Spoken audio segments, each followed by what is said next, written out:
Hi guys, in this video I'll be looking at two albums and it'll be down to you to decide which one is better. Keeper of the Seven Keys Part 2 by Helloween or Abigail by King Diamond, and we're going to start right now. So Keeper of the Seven Keys Part 2 is the third album by Helloween.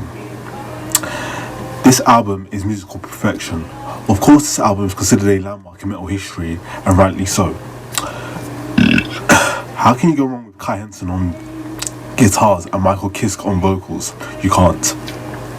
And that's not even mentioning Kai Hansen's amazing songwriting. I mean, every single song on this album is a power metal masterpiece and cannot find any song on here that could be considered a filler in the smallest bit. Obviously Helloween were highly experimental here, as well as on the first Keeper, since they were treading previously unexplored territory and creating new genres of metal with each new album. It is clear that this album contains even more power metal elements than the first of the Keepers, but it has that hint of traditional heavy metal and new wave of British heavy metal, as well as speed metal elements, taking out best parts from each genre, created a legendary sound that will never be copied, no matter how many times it may be attempted. Basically, every single power metal band is directly and in a lot of cases solely influenced by Helloween. So enough of the history lesson and let's get into the vocals. I can't think of a single word good enough to describe them. Michael Kiske's voice is godly, and I don't know any vocalist that can sing better than him.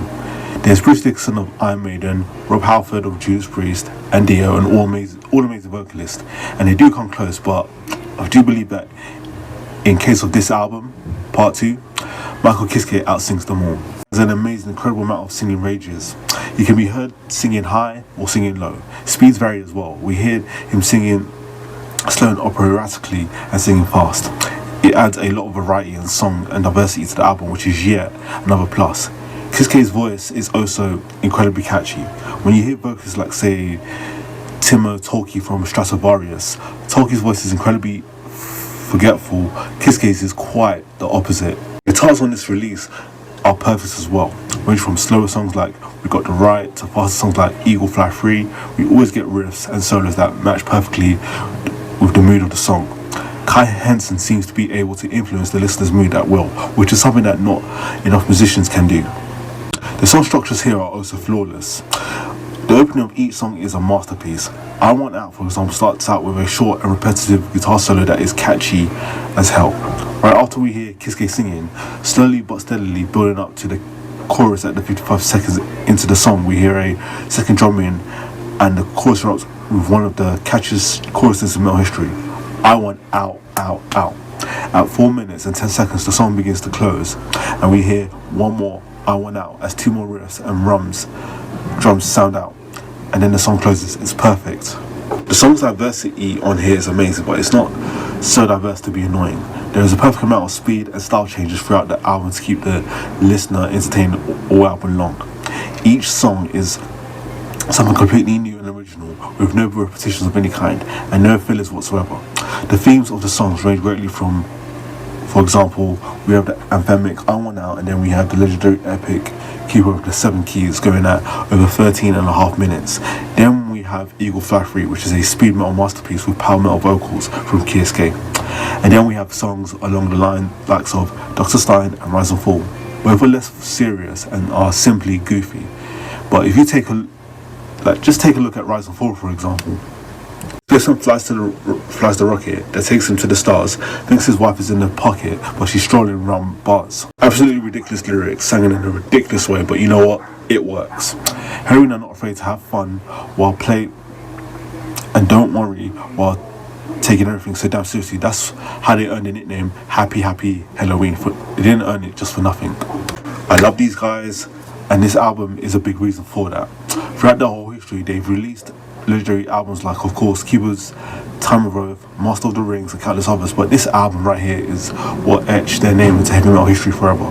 If you don't have it yet, get it. It's as simple as that. You cannot be regarded with at least amount of respect if you don't own this masterpiece. And now switching gears to Abigail by King Diamond, which is the second album. After the debut Fatal Portrait, King Diamond came back with his godly Abigail album, one of the best metal albums of all time. Abigail is King's first full concept album, and here Abigail tells the story of a stillborn child that must come back to make things right after her mother is murdered before she is born.